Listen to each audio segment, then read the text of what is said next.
This is where you plug in your machine. This is the port for plugging in your foot control, on-off switch. Now this dial here is for using an optional accessory, which is your upper feed dogs called your dual feed. This will change the amount of pull depending on the thickness and kind of fabric you're using. Here's where you raise and lower your feed dogs. Push this over here like this.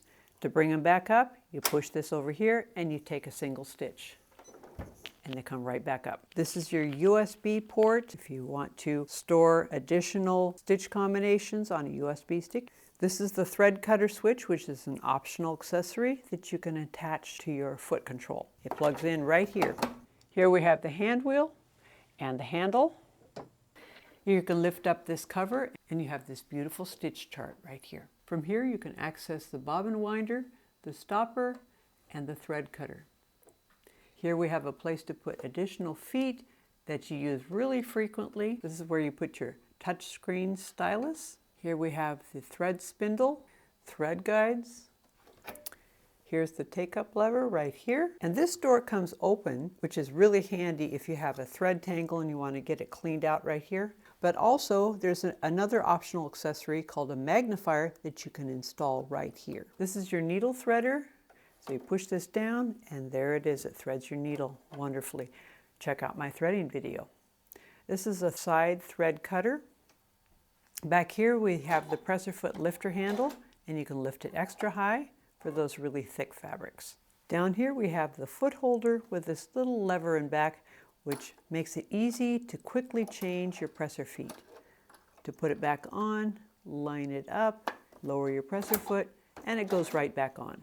Behind the needle threader is the buttonhole lever, and I have another video on how to make buttonholes. Here's your needle plate with lots of handy lines for sewing nice straight stitching lines. So this switch, push it to the right. You can take your bobbin case cover off, put your bobbin in, and put the cover right back on. This here is a thread guide with a little cutter right there. We have the front accessory tray and the rear accessory tray. And you can take your accessory tray off. Now we have a free arm for hemming jeans and pants. From here, we've got this little lever button right here. Push that, and your needle plate comes right off. No screwdrivers needed. You can take your bobbin case out and clean in there really good. Put your bobbin case back in, so it's easy to maintain your machine regularly. Put that back on, press that down, and it puts it right back where it goes. This is the start-stop button. You can start sewing by pushing this button, and to stop sewing, you just push it again. This is your speed slider. This is going to govern the maximum amount of speed that you can go, either using the start-stop or your foot control. This is the reverse button. We'll sew in reverse as long as you press it down. This is the locking stitch button. Needle up, needle down. Press it once for your needle to go down.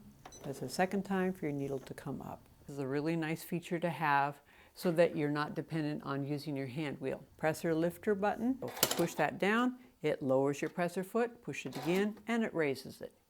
This is your thread cutter button so that you can cut your threads, and it pulls the threads to the back, leaving short tails. This is your balance dial. If you have a decorative stitch and some difficult fabric that stitch is not balanced well, you can balance it right here. This is the port for your knee lifter, which is an optional accessory. It plugs in right here. So you can push it to the side. As long as you push it with your knee, it'll stay up. This is your touch screen. This is where you would get most of your functionality out of your machine.